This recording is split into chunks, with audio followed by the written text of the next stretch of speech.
Okay, so we're here today at NATO headquarters to discuss current developments within a global context, the southern neighborhood, Ukraine, the security context within the European continent. We have the pleasure of hosting the King of Jordan, our wonderful colleague, the Foreign Minister of Ukraine. And in that sense, we will be able to discuss about the challenges that we are facing, what has come of the many things that we concluded during the recent Washington summit, and where we see the role of the alliance, considering the challenges that NATO has, that the European continent has, but that global society has as a whole. In that sense, I see that in the next 2 days, we will have a great opportunity among ourselves to come to conclusions and to set the context for the upcoming period. What can you say about However, Georgia? there's a ceasefire in We are in Ukraine. persistent strikes. Is NATO ready Georgian to people give are... more protection to Ukraine? I think that we have to remain steadfast and principled in our support for Ukraine. I think that the result of the Washington summit made it very clear what NATO's position on Ukraine is. I can say that my country bilaterally will continue to give full support for Ukraine for its territorial integrity and sovereignty, but also for the process of finding an adequate and peaceful solution to a conflict that has been going on for far too long. We are following the situation in Georgia.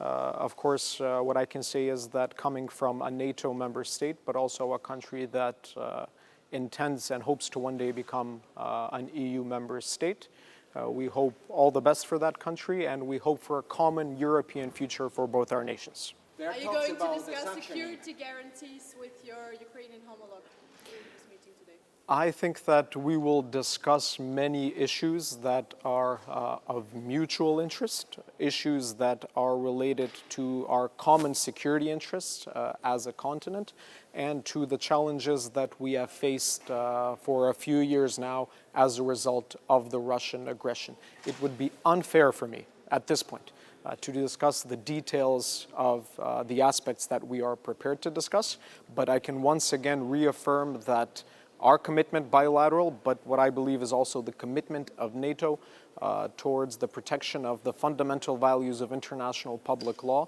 and the principled support for Ukraine. But do you per se exclude the presence of European troops on Ukrainian soil should there be, this form of security guarantee and also a peace plan influenced by Kellogg and Donald Trump? There needs to be peace, without a doubt. I don't think that there is a dilemma in anyone's mind as to whether or not we need to find peace.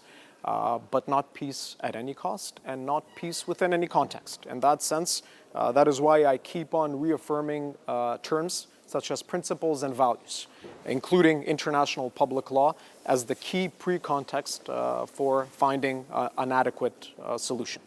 During this foreign ministerial, you're also going to discuss... We bilaterally are a supporter of the open door policy, but that is a decision that all of the member states have to make together. It is not a unilateral decision by one of the member states, but something that we need to decide on the basis of unanimity. On the strategy against hybrid attacks of NATO, the previous strategy is from 2015 and doesn't really address the current challenges and the number of attacks that is increasing. So how could the new strategy look like? Could you tell us a little bit? We see this as a member state also as an issue, as a country that has been prone and susceptible to various different cyber attacks in the last year, on all levels of government, and not just government, but cyber attacks on private businesses and so forth, coming from various different proxies and malign actors. In that sense, we believe as a member state that there is a necessity, and we are commonly working together to modernize these policies and adapt them to the challenges that exist. But these are policies that will consistently need modernization because, as we know very well, technology moves forward and we need to adapt to those types of developments. What do you think about North Korean troops on the ground? Is this an escalation, and what does that mean for the strategy of the NATO? Of course, it is an escalation, and this is an issue that we need to build a joint strategy on. I know that there are others waiting for me, so I thank you for your time and hope to see you soon. Thank you.